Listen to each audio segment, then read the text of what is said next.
Hey guys, my guest tonight, medium Nancy Matz, is going to be talking about ghosts, what it's like to be a ghost, how not to become a ghost, and everything else connected to ghosts. We will see you in 5 minutes.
Grab your popcorn and snacks.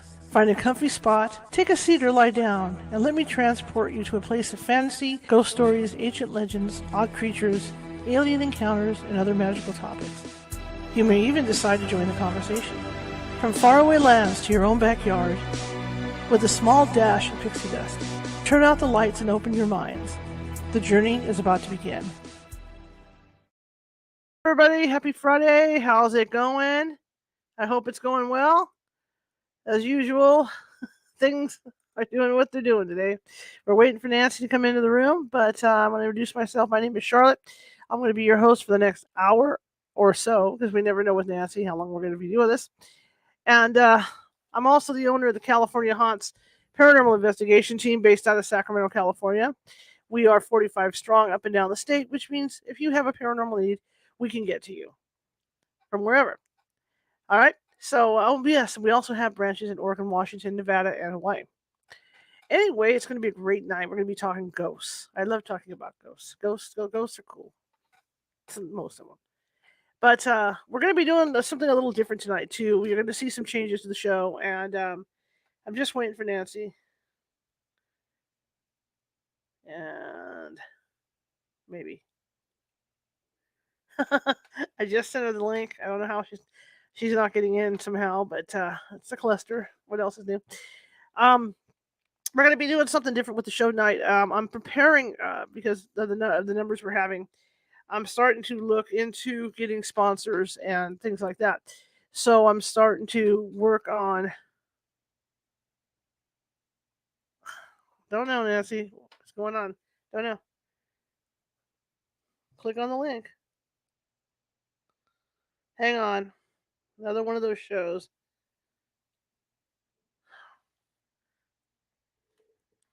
So we're going to be. Did everybody hear me okay?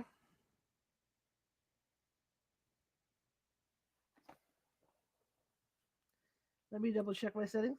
Yeah, I'm here. Anyway, so we're going to be changing it up a little bit tonight because we do have I don't have advertisers yet, but I'm getting, to where I'm going to be looking for my advertisers. And I'll be searching. So I'm going to start putting like little mini ads in even for myself. Okay. Thanks, Jerry. So I'm going to be putting in. Got it.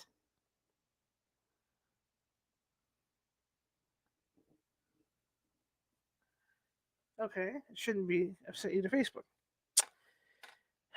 Okay. It didn't say you. I don't know what's going on. Hang on a second. Let me get this link back out to Nancy. I don't know what's going on tonight, and I hate nights like this. Give me a second, you guys. I didn't send her to Facebook. Invite a guest. Let me try this again. I'll send the link again.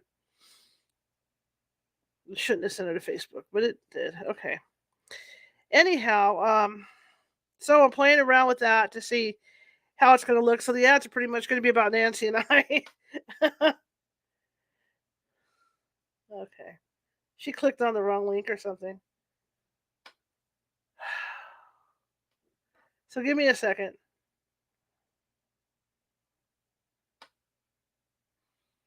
I don't know why it's sending her to Facebook. Okay, anyway, so you're going to see these kind of little ads. So I'm trying to figure out how and when I want to put the ads through, during the show. And but these are not paid ads. What we're doing is not a paid ad, just to let everybody know on YouTube as well. There we go. Nancy's coming in. But it's not a paid ad. We're just playing around to see how we want to do that. Just like if you notice the backdrop on this thing, I've been changing that up. And we've been running little ghosties, and I wasn't too happy with that. So I changed that up last night. And hopefully I've got this down. Hopefully it's there. Let Nancy get settled. Wave at me when you're settled, Nancy. Okay. All right, so here we go, and we're gonna do the new backdrop. And like I said, Nancy's. I did an ad I did a little like an info slide for Nancy that we're probably gonna run at some point during the show. Okay. All right, good to see everybody in the chat room. Jerry, hello, hello to everybody that's out there. Sorry for the slow start. Here we go. Oh, look at these things. I actually have them on the correct ear tonight. Right. And you know what? I'm not very good to stare. I'm left-handed, right-handed. You'd think I could figure this out. Right. So I'm just going to cover it with my hair. Hi, everybody. Nice to be here tonight. It's Nice to be here finally. I must have clicked a link for something else. I couldn't figure it out. I went, where am I? I'm on Facebook. Anyway, can you hear me okay? Yeah, I can hear you fine. Good. I'm glad. Welcome All to the right. jungle. Welcome to the jungle today. Hello, everybody. Oh my gosh. I know it. It's Wash a my screw up. hair. It must be Friday. You know what? That's Casual Friday. That's why we're going to try these things. Oh my gosh. Yeah. So I I'm was like, just telling them that the show is getting to the point where I think we have enough people watching that I'm going to be looking for. In fact, I've been talking to different sponsors and stuff already. So I'm trying to figure out just how we're going to present the sponsors during the show and stuff. They may Oh yeah. I think it just interviews. Kind of like infomercials like they do on TV. They're just these little tiny interviews. In the middle of the show or midway through the show. It just depends to see what they want and how we want to do this. But today is the first test because we have yours. And at some point, we're going to flash that bad boy up on the screen. And, I love Bad Boy. we just play around with that, and see how we like it because we don't want to disrupt the flow of the show either. We want to keep the flow going. I can just continue talking. Yeah, If something goes wrong, just say, Nancy, continue talking. Keep going, Nancy, yeah. Oh, I'm going to shoot. warn you guys too. I'm going to have to get my tooth finally worked on. I'm finally getting to do that. So I'm probably going to end up having Nancy host a couple shows. So if you guys come on and I'm not here and Nancy's in the host spot, you know why. We're going to call it. What is Nancy going to talk? What are we going to talk about tonight? Or Nancy, what is Nancy talking about tonight? And the thing is that what I'll do is I may pick the most recent session I had somebody, not talk about them, but talk about the topic. My cousin. Go ahead, finish. My cousin just came in. It's all good. Oh, it's all good. Hello, cousin. So anyway, the topic could be very, very varied. And a comment was made, do I do readings on the air? And yes, I do. But then everybody want readings. I get notes from people. You didn't get to me. I wasn't in the chat room. So I'm across the country. Someone did that to me. And I go, I can't help that. Get on Meetup. If you want, if we do readings, when we do readings again, and that could be one of the nights. I don't know. It wouldn't work because if Shar sets me up to be on the air, I cannot see the chat room. Yeah. So those of you on the, you will if you're hosting. I can fix that for you. Oh, can you? Oh, yeah. I'd have to be able to read. I can see. And I'm going to. She makes fun of me because I'm squinting at the screen. See, now you don't want to see me squint. What pair of glasses should I wear? Do I get the granny glasses on and put them like this? I could do this, so or I could get the big ones out. Big ones. I do have opera glasses. The opera glasses. I know it. I've been on the computer a lot this last year, and if you don't take care of your eyes, they do change. So anyway, we'll figure it out, and it can. And we're always up to and very open to come up with suggestions. So you in the audience, you come up with something you want me to talk about. If I can't talk about it, I'll tell you, oh, that's not something I cover, and I have done that. I don't know everything, thank God.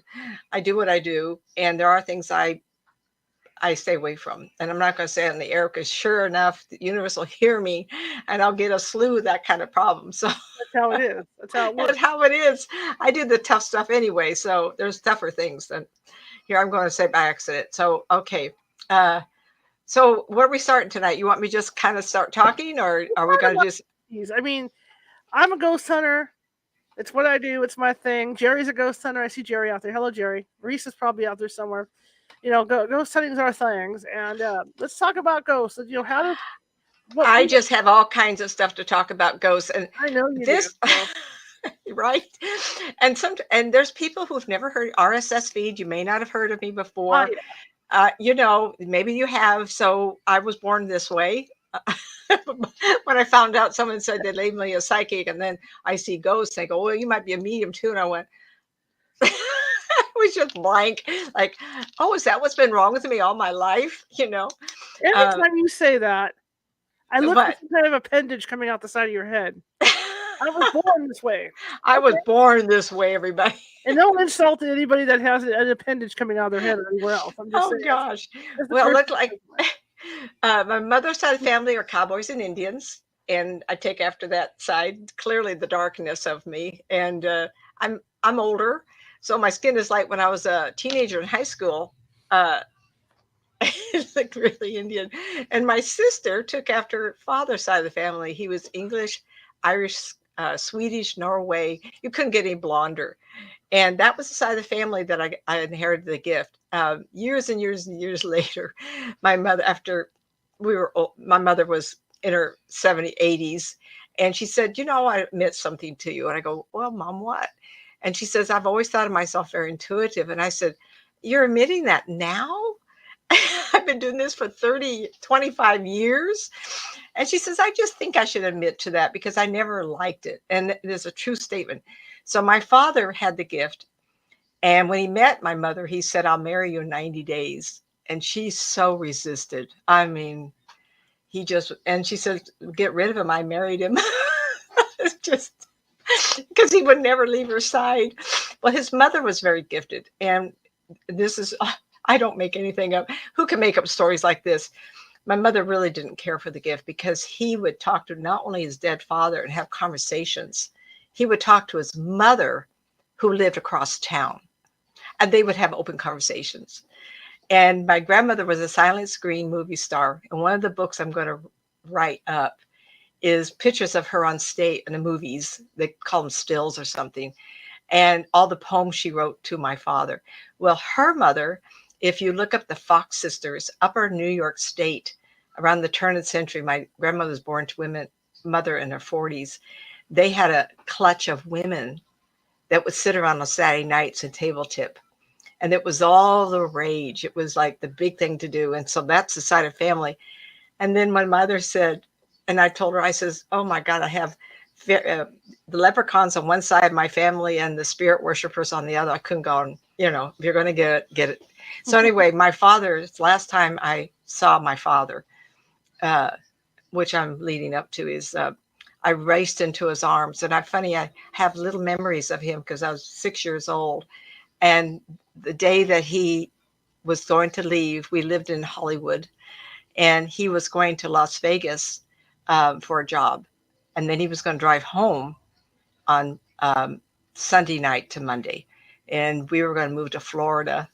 I know the hurricane just happened because he was very, very successful with Universal Studios, and he was going to tend to the stars in Florida. But anyway, I told him, don't go. We'll never see you again. Mm-hmm. And my mother, all I remember is her fist going to me like that. Don't you ever do that again. And he had, unbeknownst to my mother, taken a life insurance policy out effective midnight, April 1st, 1955. He was killed at 2:00 in the morning, April 1st, 1955. Wow. And that got my mother through some difficult, tough years. And that was the way always. I was in high school when I knew a lot that I shouldn't. And I was really good at cards. Really good. I knew like concentration that you put the cards on the floor. I couldn't, you kids nowadays don't even do things like that. But this was always. And I married a man who became undercover police person and illegal medical devices, drugs, and fraudulent doctors. And then he got into high crime. And it was, at that time, I realized something was wrong because he would come home and I couldn't even get near him. The energy was just pounding off of me. And we were just kids. Then I got cancer, and then I got divorced in 88. So we were married for 21 years. And I look back and I realized, yes, we were young. We grew up in different ways. But I contribute some, but they might want to stay away from him because the energy of bad guys, crime, it would stay with him. The intensity of the undercover investigation. And he had some celebrities that would put mics on them, and it was exciting. I've never stopped enjoying that world. And to make a long story short, after cancer, a year and a half later, the doc says, well, we think you're going to live. Yay.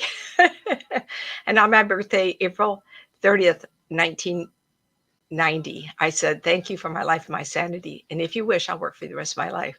May 4th, they sent me to Spirit of Grace Church, Citrus Heights, California. Too long of a story. Can't make it up. It was amazing. So when I got into this, it was a control thing, not a let how you do it. Because the first night, a demonstration of a psychometry, the pastor's church, Ken Keck, Pastor Pen, Reverend Ken Keck, was reading to people, but I was getting the information faster, quicker, and before he would. And I jumped up and I went, what is this? That was a little wisp of a thing. I was so thin. And I just stood up and he probably looked at me and said, well, this little thing, what is she yelling for? And he said, do you want to try this? Well, I talked to all eight of them plus the pastor. Next week I had 10 to 15. Within a couple months, I had 50 people showing up every Friday night. And I worked there for 15 years. It went like that, off and on, off and on. It was within a few weeks, and I want to stop this because I do want to talk about ghosts. I started seeing, I always saw spirit peoples, but out of the corner of my eye, I remember getting married to Holy Family Catholic Church, anybody from Citrus Heights. That's where we got married, and in the services and stuff, I would see spirits in there. And if I remember right, in a church, there shouldn't be any spirits walking around, right? Right. Restaurants. And I remember thinking, it doesn't seem right. It didn't seem right. And so that went on, but I never talked to my husband about it. But I was doing things and I knew things, and he just, And then one day my son demonstrated some really amazing abilities. And I won't embarrass him in front of God and everybody, but he was with his dad. He was like 7 years old. And my daughter and I were talking about him, and he walked up the house. We had half an acre from that point to the house. He walked all the way up into the house. He said, when I'm outside, don't talk about me. Okay. So getting back to the church, I did see spirits. And one of the first times was so, I've already told the story about quick. A woman asked about her husband who had just passed away, but that was what she wanted to know, because I saw him in a trophy room. They must have had money. They had a big room with all the trophies he had ever bagged, which I don't care for, but that's what they did in those years. What I saw was a young woman sitting on a wicker basket in front of him. She looked about 20 years old. And unbeknownst to me, this beautiful young thing had committed suicide. And when I told the woman, she said, that's why I asked you about my husband. I said, you didn't ask me, you asked them, because he would have shown up, but you asked her to show up. It was the first time that big bell goes off, boing, right? Because I never really cared about spirits, or ghosts rather. Mm-hmm. And then a friend of mine, Camille, said to me one night, let's go ghost hunting. And I went, really? And she took me to a cemetery, and I think it was Fair Oaks. And there was a lot of demonstration there. But I remember her comment. She says, how do you know these people? And I said, well, they're standing right there. And it didn't even occur to me I shouldn't be able to see them. And the lady that wanted me to find her grave, Camille, if you see this, you'll understand. She'll be reminded, died on May 4th, 1990, very night that we went there. So the spirit person talked to Camille to get me there to prove to me that it wasn't my imagination. And all these stories will be all written up. They'll all be talked about at my channel sometime in the future. So how to not become a ghost is the beginning of our topic. And if we go too long, we'll have part 2 next week, right, Shar? Right. Right. And so that was a little longer, so it may go a little longer. Everybody stay stay tuned unless I lose my voice. Everybody, I'm really getting healthy. I mean, it's really much better than it sounds. I always drink a little hot coffee, excuse me. I got something. Everybody says I had COVID and just the voice and the throat. So this is an unusual topic because people don't want to admit to this.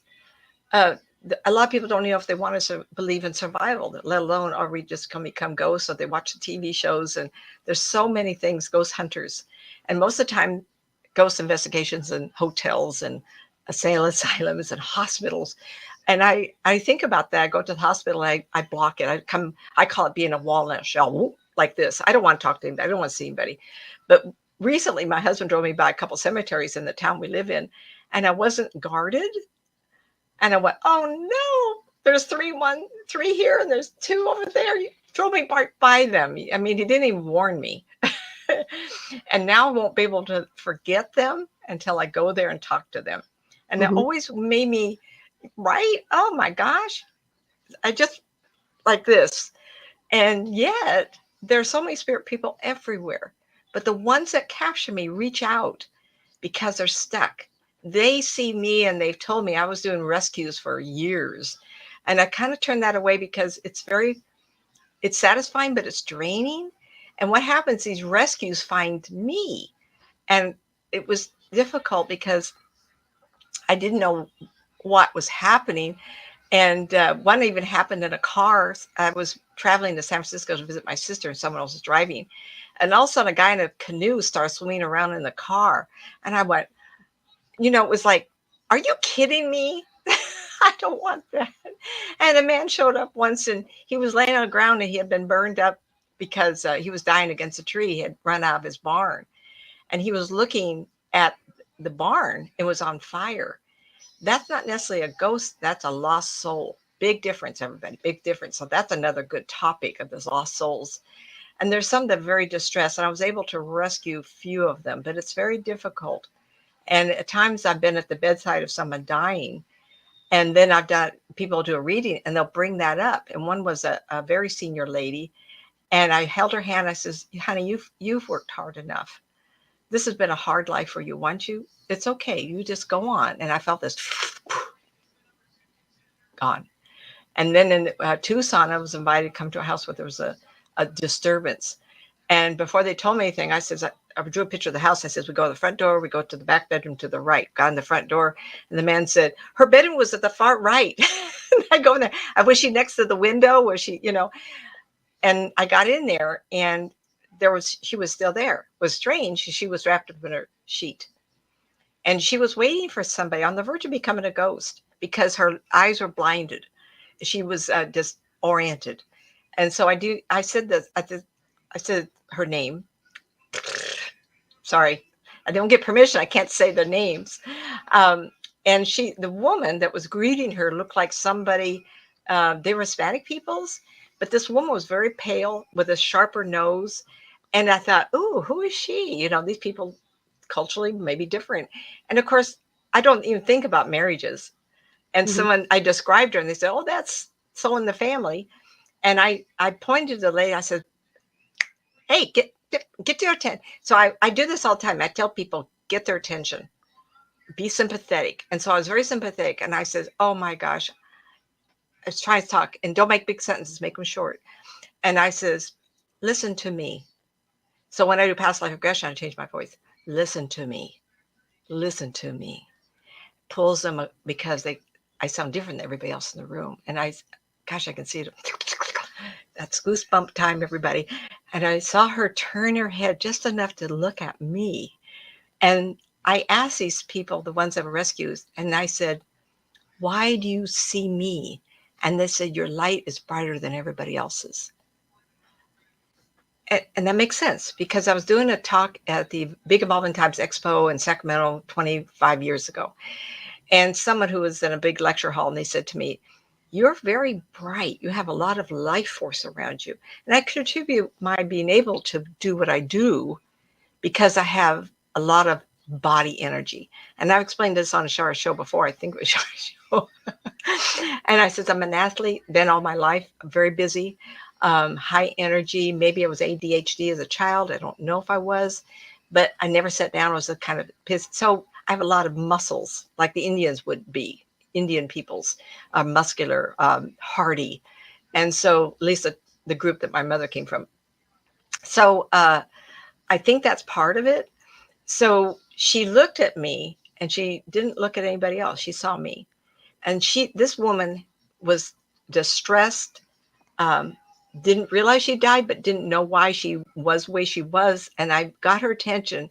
And I said, look, small words, everybody, infrequent words, pause, change your voice, make it noticeable to them only. And she looked up, I says, because I described her, so I said, and then so I addressed the woman as Auntie so-and-so. I says, why are you not with her? Go. And she left. And these people, everybody started cheering because the air in the room shifts, because the air of her moved the air in the room. So it felt like a whoof. Do you want to do that? We're going to talk about that. She would have stayed there, and that woman not got her attention unless I had changed my voice, looked at her, said it over and over until she paid attention to me. Listen to me. Look at me. And so she too. So you have enough patience, you can get these people. What happens with them, and this is beginnings of what I was going to say, the notes are all here, everybody, is that they get distressed. People get distressed. Now, I'd like to back up because I got a little off track, and Sharby's patient with me. Think of the statement for a moment.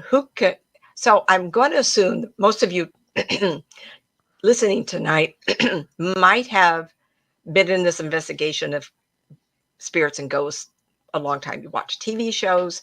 Are you believing it or not? Have you seen me in a lecture or hall? Have friends had readings from me? I'm in California. I've done a lot of events everywhere. Maybe you've listened to me. Probably not, right? Probably not. Life is what it is, and for the last 10 years has been quieter. So it is what it is. But who did you listen to that you maybe believed? Did Grandma see a spirit once? Oh, Dad showed up when he passed away. I'm all convinced that we survived. Did you see something on TV that got your attention? Did you have a sense that someone was looking at you and there was nobody in the room? Have you seen a shadow? Have you seen a wisp? I'm not going to talk of orbs. That's not the same thing. We're talking about you witnessing and believing that the shadow you saw, the energy in the room, the flicker of the light when it shouldn't have been. I wrote a poem to my mother after she passed, and it's on my website, nancymatz.com. But I wrote a poem to my mother of how I missed her. And I was sitting very quiet when I wrote it, and I read it out loud, hoping that she would show up. Because I should be able to feel it, my mother, but we can't do ourselves very well. I didn't know. And I remember thinking, gosh, there's a breeze in here. I get chilly easy. And I was thinking, yeah, gosh, I wish Mom would show up, because I wish I'd close that window. Now I'm not knowing if she's going to show up. And about 30 minutes later, I looked over and the window had been closed all that time. It was my mother trying to get my attention. And I didn't even know. I was thinking the window breeze was coming in, hitting me on the arm, my left side. And I paused and I went, oh, gosh, Mom, please. I know it was you. Not really. But I remember thinking I should have paid attention. So if you want it, we need to do this. We'll repeat some of this you want validation of a spirit visitation. Look around the room first, make sure everything's closed up. And then I was doing cemetery tours for 6 years, 5 or 6 a year, John Betancourt, Sacramento City Cemetery, 10th and Broadway. And we had start out in July, hot, 100, 150, going up to 250 in October, end of October. And they would, I'd see these spirit people everywhere, and someone would stand still because they want me to notice them. So I would say to the audience, stand real still and feel the air. What does it feel like to you? Put your palms out. What does it feel like? And then I would pick somebody. And I have a lot of stories about this. And then I would say, put their hand up, and I would say, feel the air. What does it feel like now? And then I smack it. And they say, oh, you just, oh, I got it. And then I said, well, stand still, and I'll feel like your hand is feeling the air. What does it feel like? And then I'd lower their hand, and I'd put it into the body of a spirit person. Zap, zap, zap, zap. And I had people screaming and going, what was that? It had nothing to do with standing next to a tree or a light. They could just be standing, or there was a guy sitting on a bench there. Which one? Shar, you came to some of those. Am I mentioning anything? Did you remember? Yeah. You remember me? Being sarcastic and writing about people walking around the cemetery with their palms down. And it's cold outside. Did you ever see me take someone's hand and put it in a spirit person? Yeah, it was funny at the time. At the time, not now, but at the time, yeah. What did you think when you saw that? Oh, well, maybe I shouldn't ask. You don't want to go there now. Now I know better, but yeah, I mean, to me, it was because you always think of ghosts as being cold spots. Yeah, Uh-huh. with the cemetery, it's like 50 degrees outside, or even 45 degrees because it was October. Yeah. Hmm. And you're like, feel this, feel that air. And to me, I thought, well, gee, it better be a lot colder than it is right now. So that's how I was. It's electricity because we're made of electricity, Yeah, even a spirit. but you can feel a tingle. She, yeah, Shar and I met when I was doing the cemetery tours, and I think they started in '96. And she was a little punk, I tell you, going to college and learning how to write. And I never really asked her if she saw it. And I don't know that I chose you, but whoever I catch my eye at the time. But you imagine all through the cemetery tour, everybody wants to try that. And it was very exciting. But at that time, I never thought about the ones that were there still. Mm-hmm. Around their tombstone, one guy was leaning against a big mob, what do they call when they stand up, they're really tall obelisks. Not a cemetery stone, but a great big built up thing. And the father was leaning against it. He had died, come to his son's grave. He accidentally shot him or injured him when the boy was 14, and he died. Well, when the father passed over, he went right to the boy's grave and he was grieving. And all those stories I used to tell about the spirit people in the cemetery, I look back and I realize half of them were stuck. Why weren't they gone? Why are they stuck? How about the woman, the first one, and I talk about a few times, that was leaning over the graves of her 3 babies, and her form no longer was important to her. She was just a mound. She was just a ball of energy, and she was just grieving. My 3 babies are buried here. I went, like, get over it? No, that grief is so big, they can't get over it. They're truly a ghost because you can't talk to them. And then someone said to me once, do they get over it? Yeah, eventually, or they go completely insane, and then they are labeled, and people will argue with me, demons, because have you been to a sane asylum? I haven't, but I appreciate and I know what the staff must go through when someone finally loses whatever made them human, and they're screaming and yelling all the time. Can you imagine with that? I have 2 cats, and one of them is huge with kind of a Siamese sound to it, and the other one is Siamese sound, and the other one's just a little dainty meow meow, just crazy. Anyway, I one time he was right there, I thought he was going to jump off my tabletop here. The soft one gets right here where I'm trying to type, gets right on the screen right in front of me. It's just crazy. So anyway, I can appreciate how hard the staff must be in a sane asylum when they've completely lost their mind. Those people die. They're not nice spirits. They're not even nice ghosts if they're stuck with thoughts of what they should have done, could have done. The realization that they're dead. Mm-hmm. I apologize. Joe, please. Anyway, so I kind of went around, but I wanted to make sure that you knew the direction I was trying to go. Yes, I love my pets, but I don't want to close the door because of cool air coming back and forth. So getting back, so I brought up some ideas, and the references I make during the shows are my life experiences with these individuals. I've learned most of everything I know because 32 years every day, everybody. And the first 15 was with Shar and her group and Spirit of Grace and all the events. I talked to 70 people one 3-day. Joe, no, Joe, I'm going to get scratcher. He said, no, you're not paying attention to me. Go on, honey. Of course, he doesn't understand English. But all the variations of people's lives and the spirits and the people I've seen. So I became a remote viewer for Shar, and how many other groups that you and I did together. I mean, it's unbelievable. So all these years I'm dealing with ghosts all the time. So getting back to what I was saying about what convinced you that it was possible that we survived. When I was talking to the people in the cemetery, my goal is to have the chain reaction of someone knowing that they were touching a spirit person. These are spirits, these weren't ghosts, because they chose to follow. They go, oh, look, there's a group over there. Look, the lights are on. All those people, let's go over and mingle. So I would have these people from different generations, different eras. Mr. Smith, a Gold Rush individual, he's buried there in 1865. Now he's over here. Keep him off the tabletop. A lot of generations, decades of different people showing up with different costumes on. And they're wandering around town. You may walk through them when you go shopping downtown Sacramento. You may not even know it.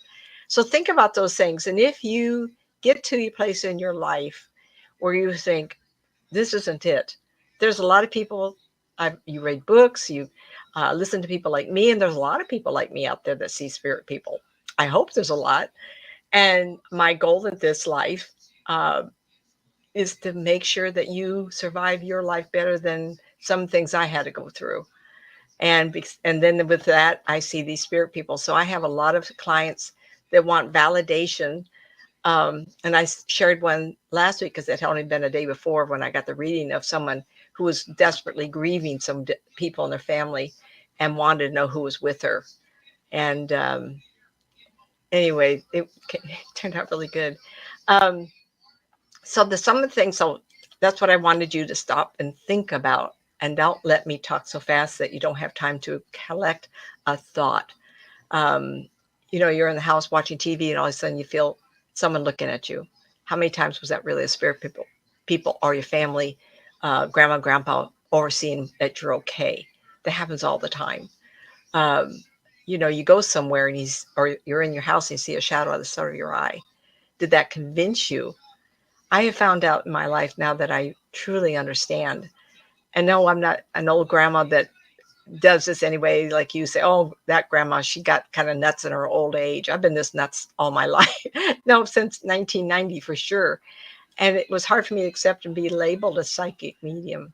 I come from an engineer background, 24 years Pacific Bell, and it was very, very difficult. I walked away from it because this embraced me and made me realize that we need help, we need understanding. And some of the help I want to give is that you do survive this. And when you put it in your mind, we do survive. My mother's last word is on to the next adventure. Oh, please. Really? Yeah, The thing she did. is that I wonder, do we have a choice to become a ghost or not? That's my question. I'm covering that. Oh, We're going a little longer. I feel like I'm if fine. I just jumped in, people say, well, give me some suggestions, give me some ideas. And yes, I'm going to get to it. And I hope you're not frustrated with me talking fast. Guys, I'm going to put it out there for YouTube because I know YouTube's funny about running paid ads and stuff. This is not a paid ad. This is a test run. I don't pay her. For what might be a paid ad at some point. And that's what I'm doing. I'm trying to set up these blocks. I'll probably do this twice tonight. I just did a basic ad for Nancy so that we could just see what it's going to look like and how it's going to format out for us. Oh, how fun. First time I've seen it, everybody. I've got numbers with the show now that I think are ad worthy. So I'm looking at sponsors right now, and I've been talking to people on the phone and stuff, and it's still up in the air, but I'm starting to get to the point where people are looking at us as well. So let me do this real quick. Yay!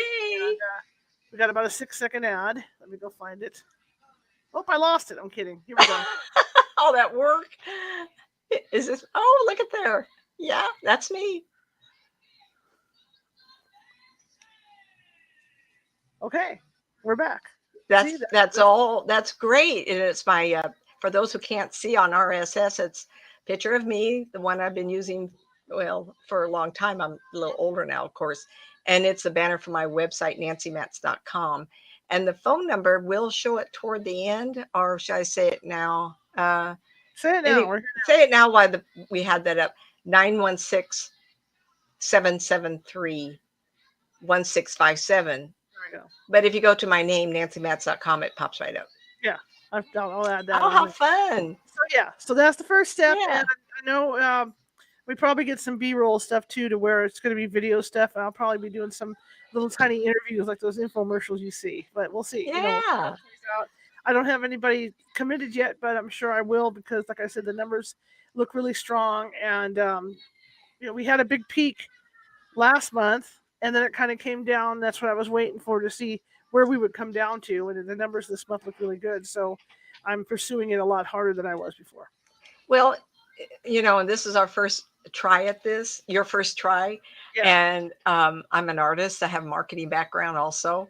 And I find this very exciting. We had a lot of fun talking about it earlier.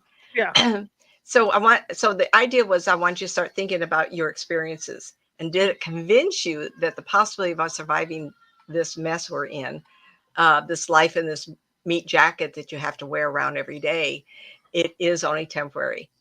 Am I saying that just to convince myself? No, I don't have to do that. I live in with a ghost here in this house, and it's really a laugh. Not a ghost, a spirit who chooses to be here.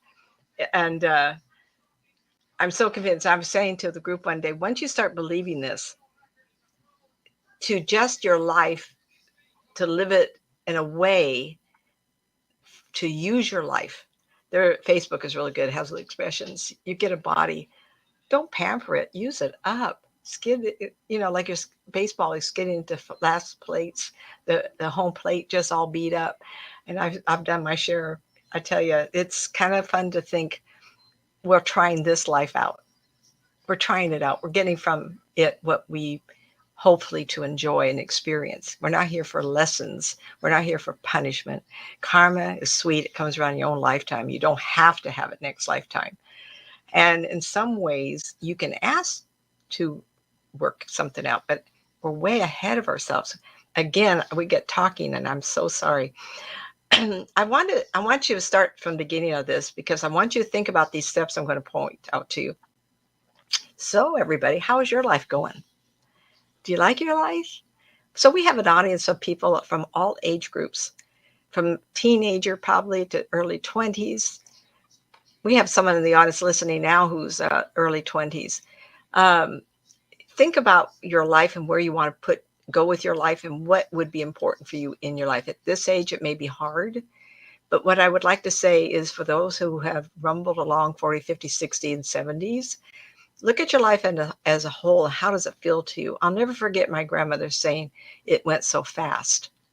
mm-hmm. My life went so fast. And I remember thinking, you're here 86 years, 85, 86 years. I mean, it was hard to hear it like that. But now that I'm at this age, and I can look back and go, wow, did it go that fast? It seemed like it, but I can stop and think about all the stages in my life. And it certainly has not been an easy life. And I walked away on the heels of cancer 2 years later to do this full time. And so I left security, I left everything. You know why? Because I wasn't happy in this life. I wasn't doing what I felt or I was meant to do. On the heels of cancer, I was pretty sick, stage 3 plus. And he just clawed my chair again. I realized, what is this about? And I know you've heard people say this who've been ill, and they say, what is life about if you're going to get sick and just die and not get to complete everything you want to do? Mm-hmm. And when I talk to people, I say to them, you want a date? You want a new life? But who are you? Have you written down everything about you? What are your hobbies? What have you done in your life? And have you traveled, or have you want to write a book? And what are you going to do when you retire if you get to live that long? People don't know who they are and what they need. And I find that very important if you're going to be a reader. Is like, in my classes, that's one thing I stress. If you don't know who you are and your prejudices, your wishes, hopes, and wants and desires, you may accidentally play it out in a reading for somebody. You don't want to tell them your hopes and desires. They'll think it's for them. So it's very important we do that, because at some point in your life, you're going to notice and start worrying that you're going to start running out of time. And you could be 40 years old, 50 years old. Oh, retirement's coming. Oh my gosh, what am I going to do about that? It doesn't matter if you're rich or poor. You can always find something to do that would make you happy. from running a garden to writing the novel that you've always wanted to do, to just getting an old Volkswagen and traveling to the beach every weekend. You have to find happy times. And I'm very guilty. I'm just a human being. I'm very guilty to being busy and doing my I love this work. Oh my gosh, let me tell you, to help somebody survive another day, another week, another year, to get through the grieving of a loss of a loved one, an accident, a divorce, lose their job, to help them through those steps. It's the greatest reward in the whole world. I just wish I were a rich woman. And I can't read it as much as I used to, so I spread it out. So I have to charge. That is the problem. That is a problem. Okay, so I'm going to give you a sentence here. What if you are robbed of your life tonight? I want you to sit there and realize, who says a plane can't fall from the sky, right? What about Florida? Look at those people. They got robbed of their life. And they're just beginning to count them. The numbers are going to get really big, everybody. Much bigger than 17 dead. IAN. And the year is 2022. So we're talking of a very big event. This hurricane covered the entire state. That's almost too hard for me to comprehend. So what if you're robbed of your life tonight? When I was diagnosed with cancer, and I knew I was in for some treatment, it was going to be rough. And I had 3 surgeries. They thought maybe I should go further. It was kind of like that kind of statement, like, and when it was done, and I look back before I left my husband, 6 months after cancer surgery, I left my husband of 21 years. My thoughts at the time were, what if I only have 5 years left to live? How would I like to spend it? If I hadn't left him and hadn't pursued who I am as a human being, things that I'd never dreamt I would, at this age, what would life mean to me? Would I become a ghost with resentment and unfinished wishes, wants, hopes, and desires? So when I tell my people, sometimes if you can't figure out who you are, what you want to do, ask yourself, if my life was taken tonight, or if I lose my life in 5 years, how would I want to live the next 5 years? How desperate are you to find who you are? Doesn't mean you have to divorce. At the time, I didn't know that I contributed to the this discord in our marriage, because I didn't know. And I will own that. Who thought he would go into police work? Duh. I loved it, but I couldn't be around him. I pushed him away, and we grew apart. So I realized if I was going to die, because at that time I didn't know I was going to live in 5 years. I thought I was just going to die, because I got cancer diagnosed in November of 87. I was 39. And in those years, people died of cancer. My mother thought I was going to die, because people did. They did. And so I looked at my life and I said, how would I like to spend next 5 years? I had no idea what I was going to do, but I wasn't going to stay married. And so I got out of the marriage, and I was working with a telephone company, and I thought I was going to be okay. Year and a half later, the doc said, you know what? It hasn't come back in a year and a half. Maybe you're going to be okay. And I was like, but then he said, well, we'll got to give you 15 years. You got to be okay for 15 years. But we're all right now. You're good now. And I went, wow, am I going to live? And I was so bewildered. I didn't know what I was going to do with myself, because I thought I was going to die. I want you to think the same way. I'm not telling you to leave your marriage. I'm not telling you to quit. Just because I took that risk doesn't mean you have to. What it means is you need to figure out what is missing in your life and pursue it. And sometimes people will say to me, blah, blah, blah, blah, blah, blah. I says, okay, so you work and you come home and you clean and do this and that. How much time are you giving yourself? Well, I have 2-3 hours a day. I says, what else are you doing with that? Why don't you pursue something you want to do? So I told this because it's memory, and I have another story I can share with this guy. A very important person came to me. He was a lawyer out of California, Sacramento. And I looked at him. I said, did you go jump out of an airplane? He looked at me and says, can I have a parachute? And And he came back to me, says it was the most invigorating, exciting thing I've ever done. I never gives me tears in my eyes. He says the most important thing I've ever done. And he says, you showed me I could be alive. I was doing a group of people, women. I love to talk to women. And it was out of Sacramento. And I can't say anybody's name, but there was a group of women. On the lady to the right, I was one from the left all the way to the right. And I looked at her and I says, like, you get in your car and I want you to drive until you get lost. And she burst out crying. Nancy, what did you do to her? Look at you falling. Guess what her greatest fear was? Getting lost in the car. I says, if you don't do this, you'll never get better. So conference with her sister or mother or the girls, I don't know, but Route 66, she got in a car, she planned a trip, and she got on that road and traveled all the way to Texas. She didn't get lost. She had a great time. She got back to me and she says, I just had a great time. I says, sometimes you have to step up and do what you're most afraid of to get over it. I didn't say jump out of a plane without a parachute. I said, be safe. And sometimes you have to conquer something to see that you're so empowered. I've always been an athlete. So my husband and I got into horses, not a cheap hobby. But unfortunately, 10 years earlier, I say, we think 15 years earlier, we had a drive-in movie. And I stepped on a chuck hole with my daughter in my arms. I didn't fall. Man, I had the worst sprained ankle ever. So riding horses, we did English.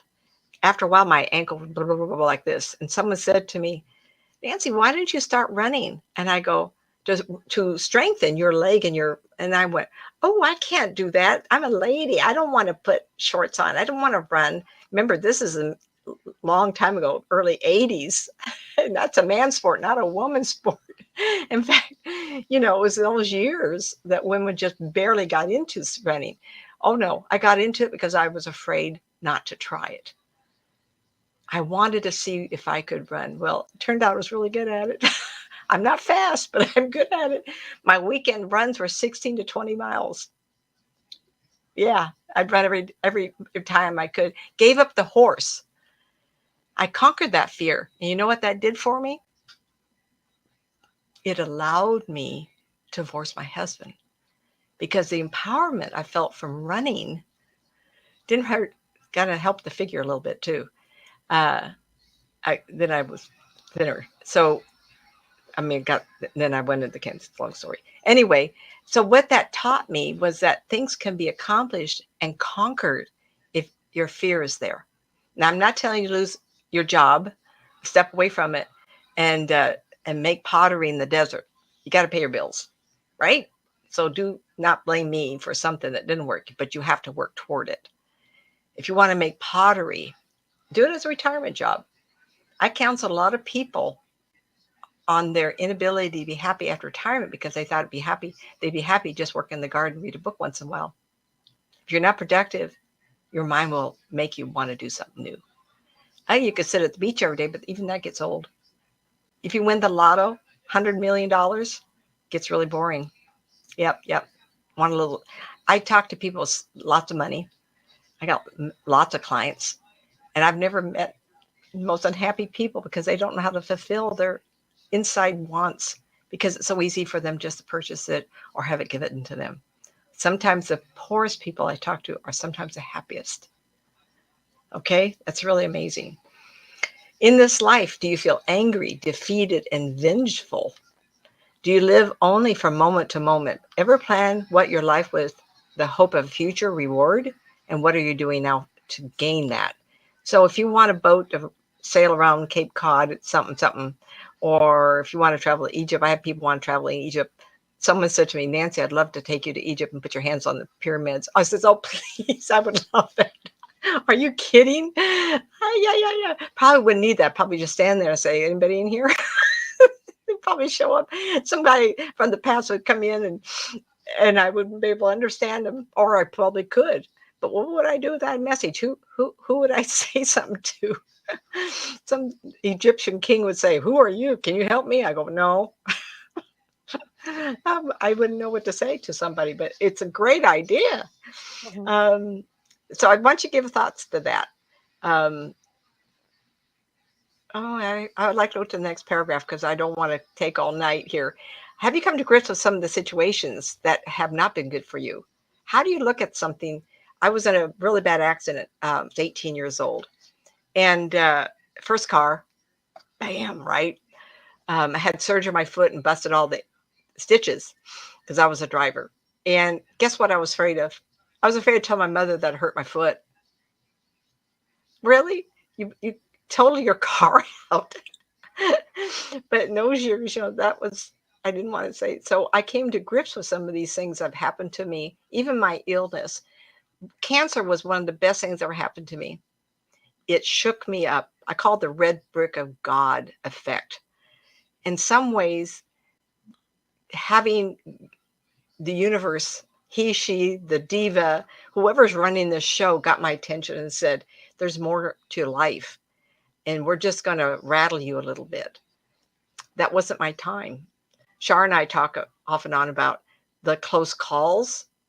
They should put a Blarney Stone right in my backyard. I'll go and just rub my elbow, my arm on it every so often. I've had so many close calls. I even went over a cliff with a horse once.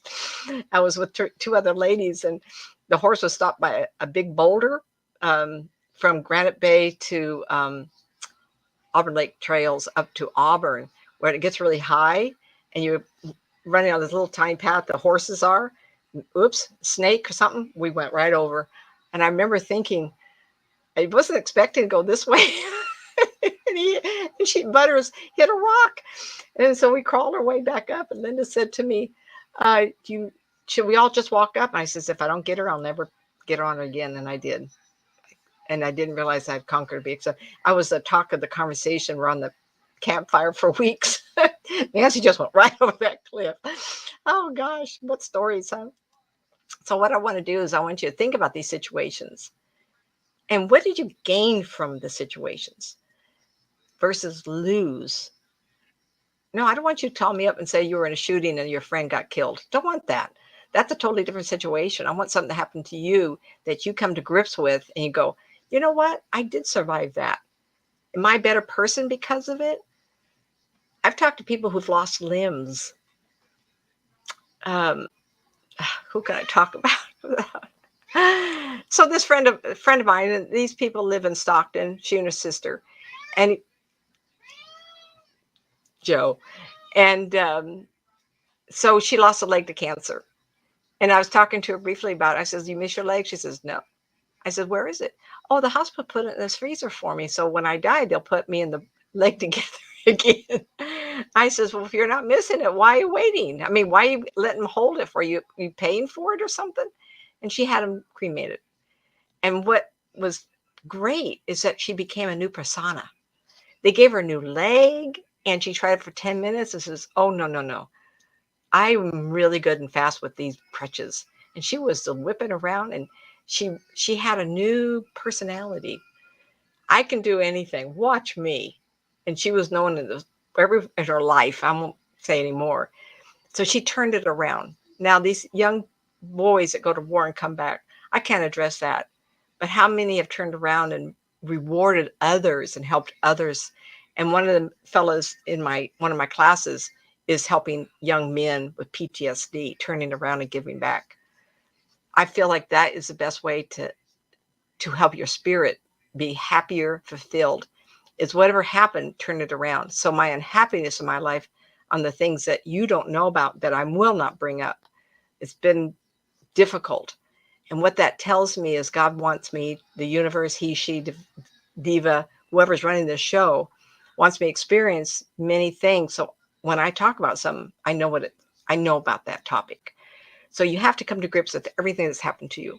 We do survive, whether you want to, you believe in it. There's three things. I forgot the third one. Do you believe in it? Do you want to? Or maybe you don't want to. Go oblivion. We just do. And that is all there is. How does it work?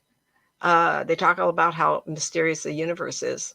Now they had a black hole expel a whole bunch of debris coming out and not supposed to be able to happen. So now they're investigating the gravity of a black hole. Maybe it isn't, maybe it's a spaceship, but now they got more questions than answers. Nothing is solid. I want to mention some movies. One of them I mentioned before, and I'm going to make a point here, please. Don't. So going back to the situations in your life, they're not lessons, they're not punishment, they're experiences that you chose for this life. If you believe that we pass over, do we come back? Can we do that?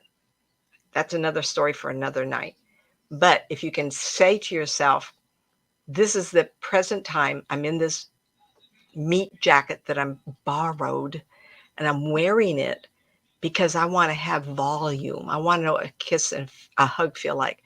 Hot coffee with scent of smell of freshly brewed. There's things in our life that are going on right now in your life that you can say, I'm grateful for because I like this. I can, what can I say? There's so many examples. I love my cats. Yes, I have children. I have grandchildren. I have great grandchildren. In fact, one of the reasons moving from the border of California and Oregon is to be closer to great grandchildren. These two little girls, 2 and 4 years old, you can't get it cuter than that. Just hugging them is reward. You got to look at the little things. Little things are hard to find, but it enriches who we are. And the reason is, I want to talk about these movies, and then I'm going to go into smaller details, because if you don't get the smaller details and you think about it, then you're going to die and regret, be angry and vengeful, and feel like you've been cheated. And guess what? You get stuck in that pattern of remorse, revenge, guilt, and then you're going to have to wait for someone like me to come around and notice you.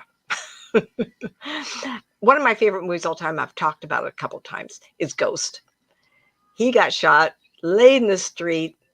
The girlfriend's all covered with blood, everybody, and he stands there like a deer in headlight going, what the? People came to greet him. He went, oh no, not yet. I want to know what happened. I didn't deserve this. Eventually, yes. Now, the upside is, of course, everybody knows the movie. And he does figure out what happened. And he says goodbye to his lady one more time, and he passes on. But the other side of the coin is, what if he hovers around the lady and he says, I didn't want to die. I'm so sorry to leave you. And she grieves and grieves and grieves. That person could then become a ghost, but he doesn't. He settles the reason for his killing, and he gets to finish out some of the things he didn't finish with his lady. And it was a great Patrick Swayze. It made him a star. The second movie I haven't mentioned before. I saw it on TV months back, and I apologize. I think I can't even remember Casey, his last name. I think he played the ghost, and it's about a guy who lives in a house with a lady. I don't know if they're married. I'm just give you overview, because I think he got an Academy Award for this part, and the whole movie he's covered in a sheet, and he dies, and he finds himself back in the house with his girlfriend or the wife, and she can't stay there because that was their house, and she moves out, if I remember the plot. And he still has a sheet on because we're not supposed to see his reactions. We're not supposed to know. We're supposed to think that he's stuck. And he is the entire movie until the very end. And at the end, so in the process of him being the ghost, he's in the house. And the house is sold 2 or 3 times.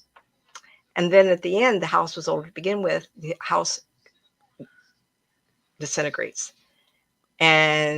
And that occurs to him one day, because people who are ghosts, who go insane, it takes a while, but they have to kind of figure out, because in the end of the movie, someone else who's a ghost locally near him says, I'm going to go on because nothing has changed. I've been waiting and waiting and waiting, and nothing's changed, so I'm going to leave. All you have to do is think of why you're waiting. And so this fellow, his last name is Casey, I think, says, she's not come back. and now the house is gone. I want to know where she is. And all of a sudden, the sheet falls and he's disappeared. That is a true ghost. He's conscious, but he's in what I call a loop. He can't think beyond that. And I know that they can. She always had constant thoughts and no action. He was just roaming around looking for her, waiting for her to come back. The third reference is kind of unusual. I saw this listed to be shown again, but I had seen it a couple of years back, I think. I'm one of those people who says the word ghost in the title. I'm going to look at it. Write this down also. Down a Dark Hall.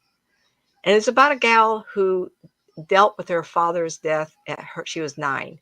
In the in this movie, father was killed in a car accident.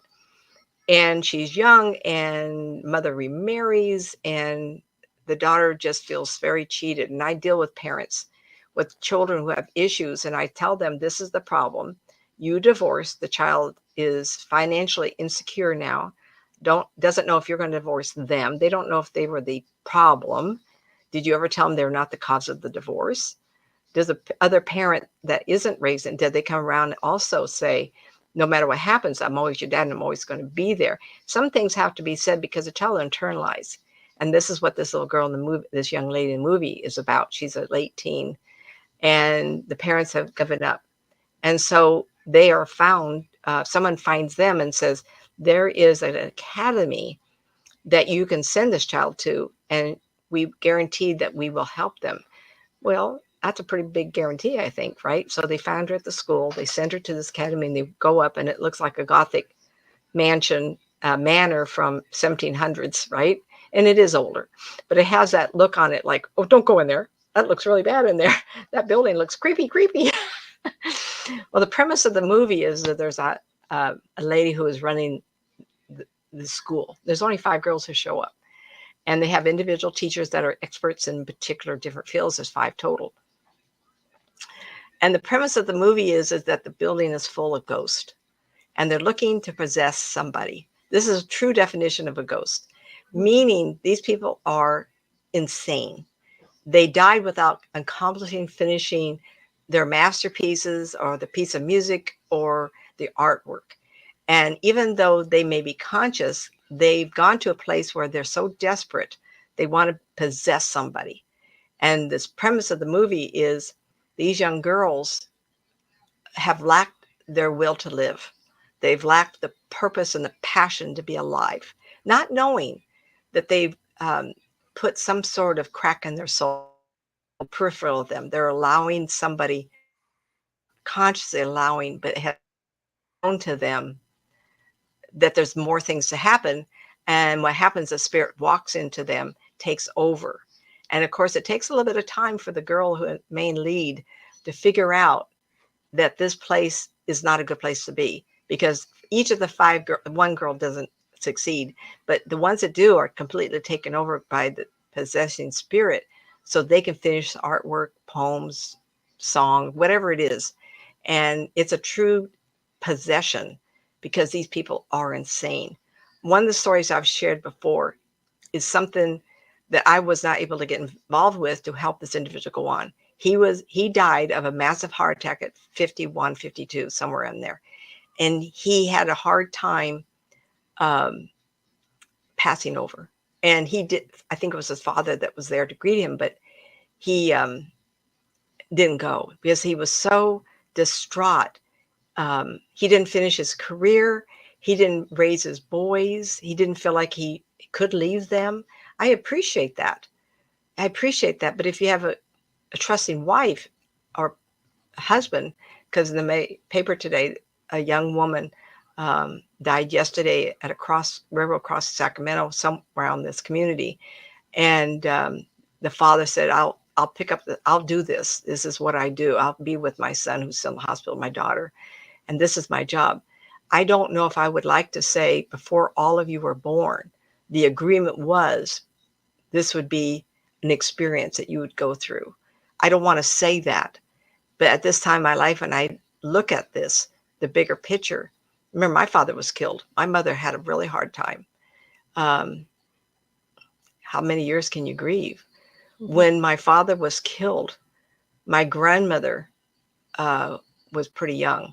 Let's see, 60 something. I remember taking her to her bank, and she was in her early 80s at that time. And we were greeted by the manager. She was a darling looking lady, darling. And he would hold her hands and she would say to him, I've just lost my son, her father. And it was, what, 30, 40 years earlier, 30 years earlier. So no, I'm not making light of that at all because her grief was true. That is truly what I worry about. When I see people who are so desperately unhappy, COVID, shut in, um, have to take care of myself even now. I should be wearing a mask. I've had COVID. I got it in March 2020, and then last summer, not this summer, but the one before. And then I moved 3 days in getting down here. I got sick with something, and someone said it was the variant because 2 friends of mine got it also. So it was really something I had to go and say, okay, I guess I'm not doing what I'm supposed to do. I just got to slow down. I'm talking and everybody getting lost here. I want to hurry up here. Oh, good. Are you okay? Okay. Okay. So the point I was trying to make is there are very different kinds of spirits and ghost. More diversity with ghost than with spirits. The spirit person is a conscious person. When I give tours, I did this with Shar. I did this in Seattle. I did this in Sacramento, many different places. Port Orange, Paranormal with George Lopez. We were investigating town. I think, Shar, you were on the air with me that night. And I saw the town in different eras and was talking of different people that I was seeing. Yet it's all kind of like run down. There's not hardly any of the town left. So I call it layering. I can see layering. And the people who are spirits who are in their particular heaven are here.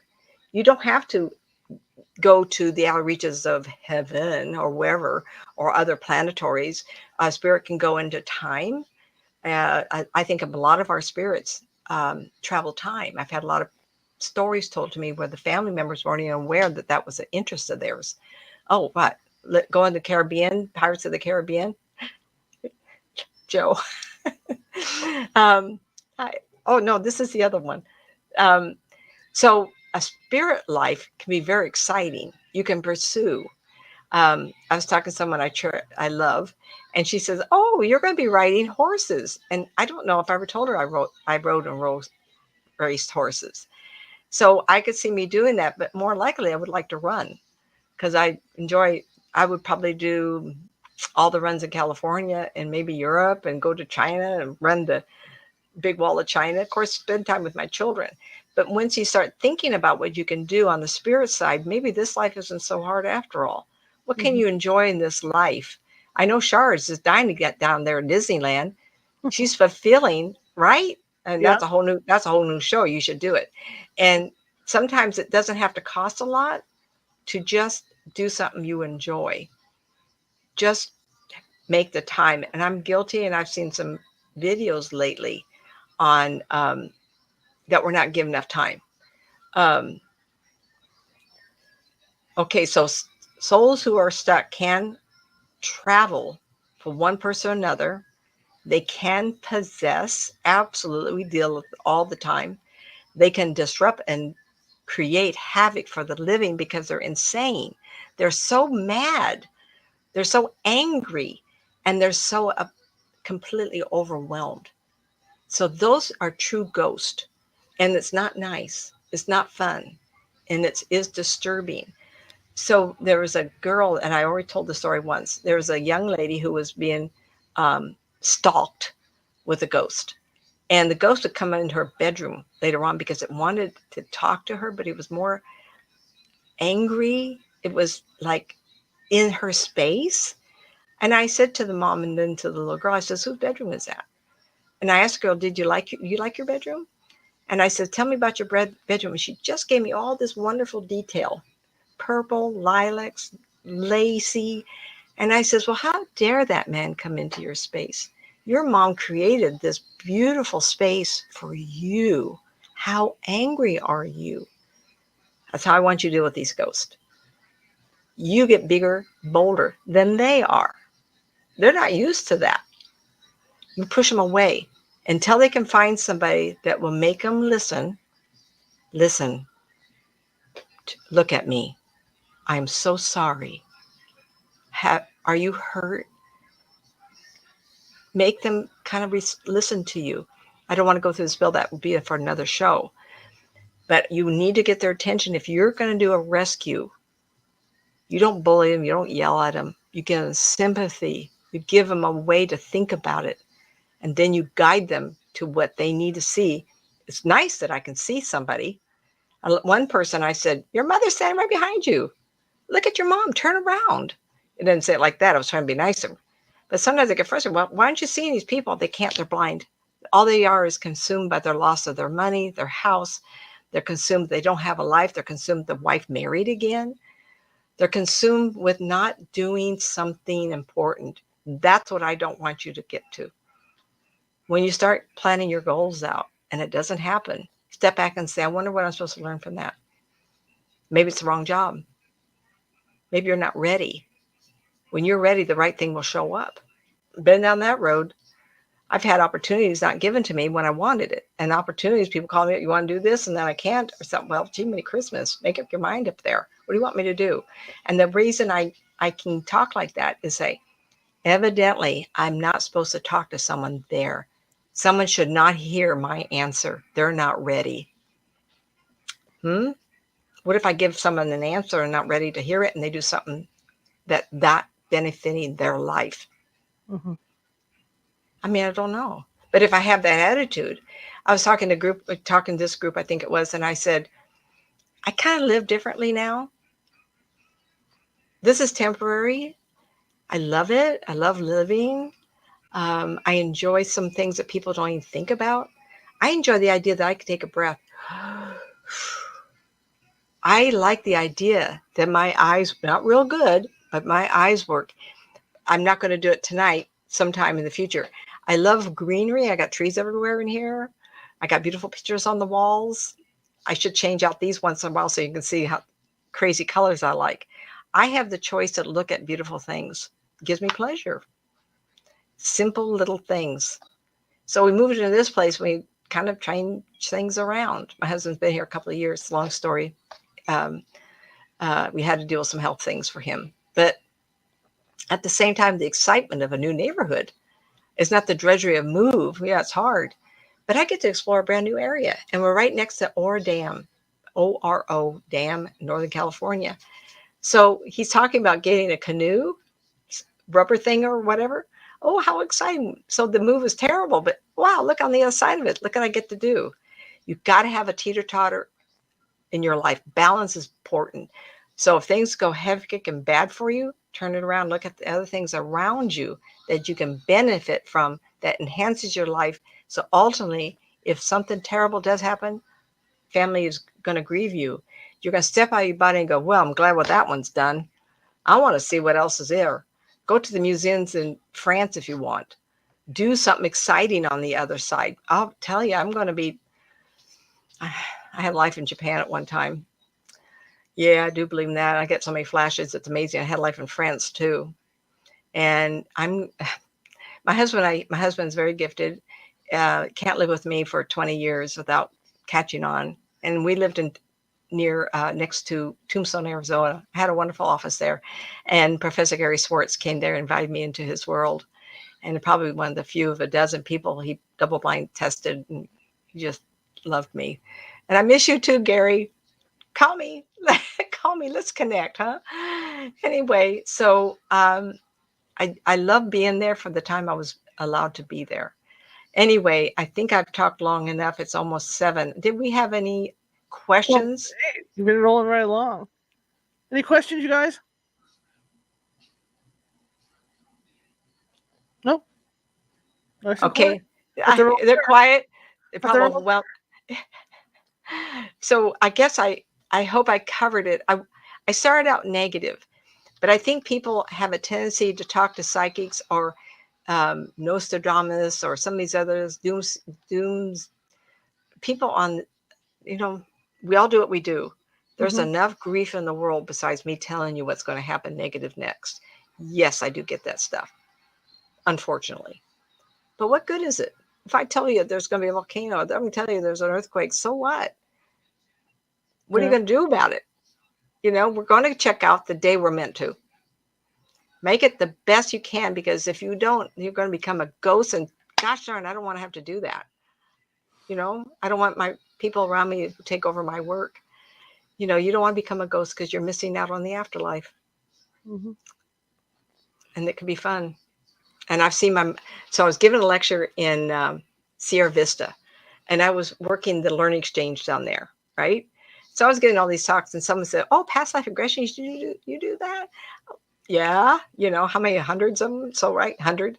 And so I don't know how many lose track. So anyway, I was given a stage then.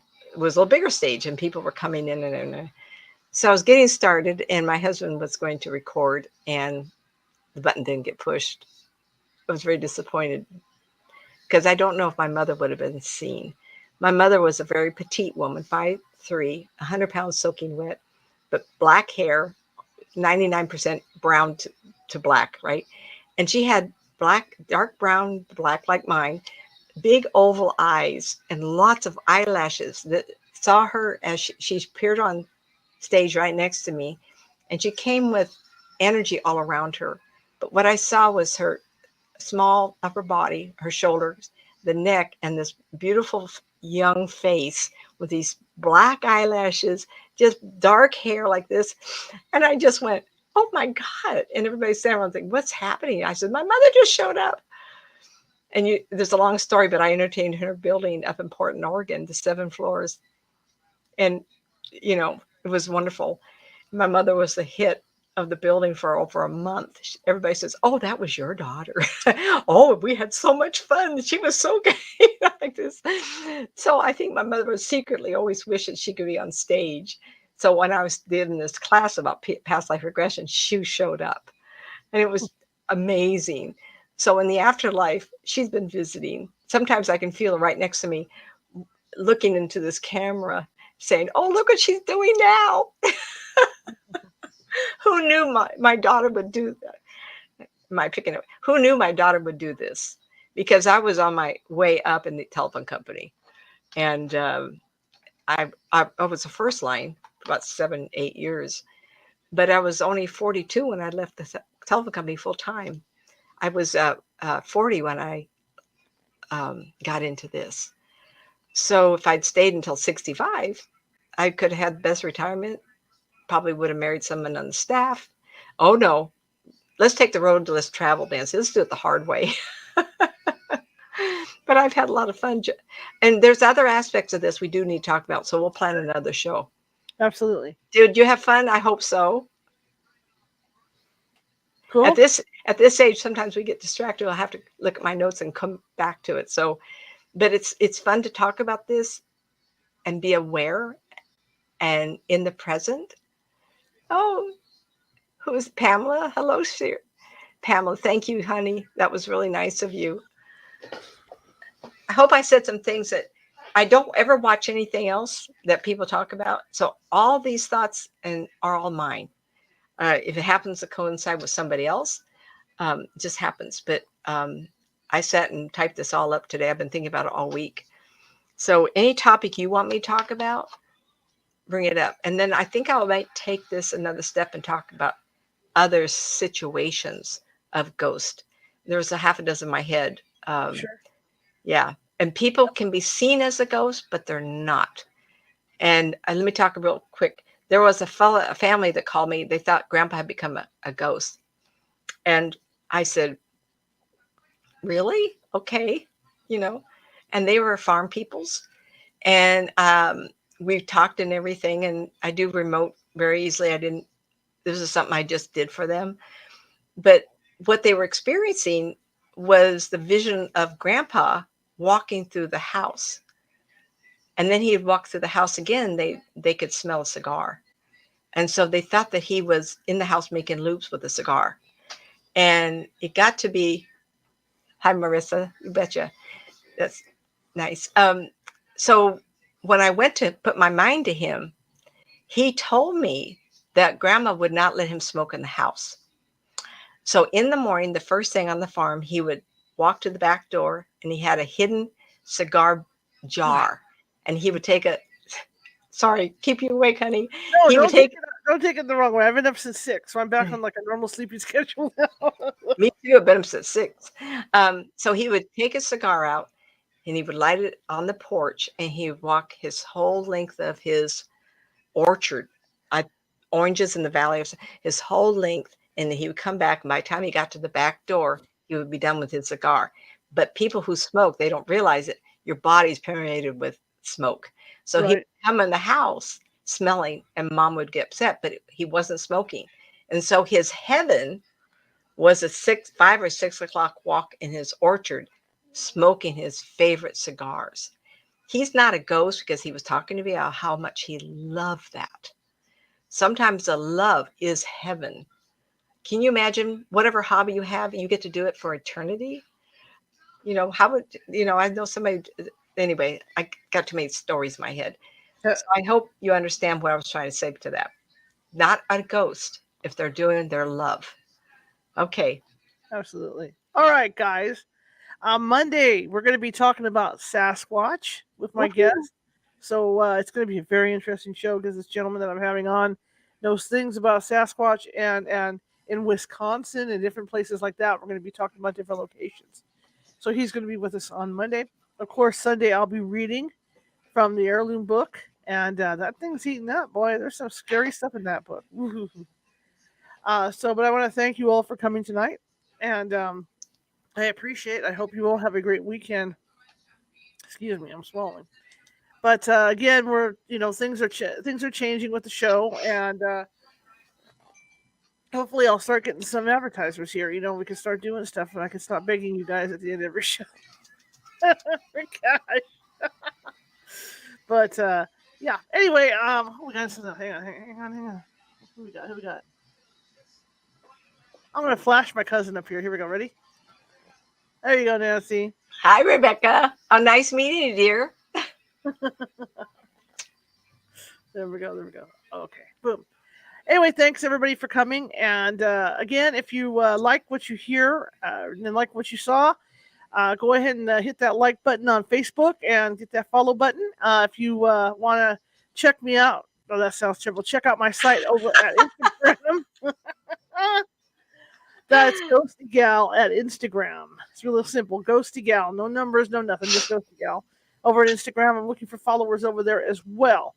If you're watching from YouTube, hit that subscribe button. It's that little ghost with the magnifying glass and the Sherlock Holmes hat on. I'm looking for subscribers as well. If you're over on TikTok, same thing. Hit that like button and hit that follow button. All right? Anyway, I will see you guys on Sunday at 6:30 p.m. Pacific. Thank you very much, and I'm going to shoot Nancy's information by you here real quick. Here we go. That's websites at nancymatz.com, nancymatzauthor.com with the N, M, and A capped, youtube.com at Nancy Matz Psychic with the N, M, and P capped. And, of course, Nancy's books, Help Me Get Me Out of This Funk by Nancy Matz.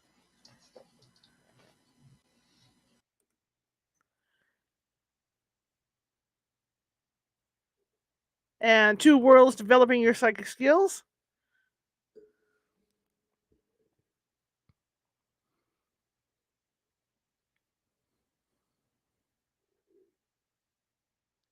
And The Unwilling Sacrifice.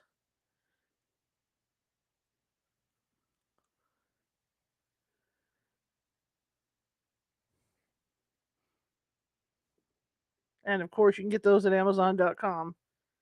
And just a quick announcement, I will be teaching the Psychic Development Class 2 next weekend. Like I said, I've been working on the weekends, working with advertisers and stuff, potential advertisers. So I haven't got around to teaching it, but I will be doing it next weekend. Just heads up, and we'll decide whether it's going to be a Saturday or Sunday. All right, well, here we go. I'll see you on Sunday afternoon or evening. Bye.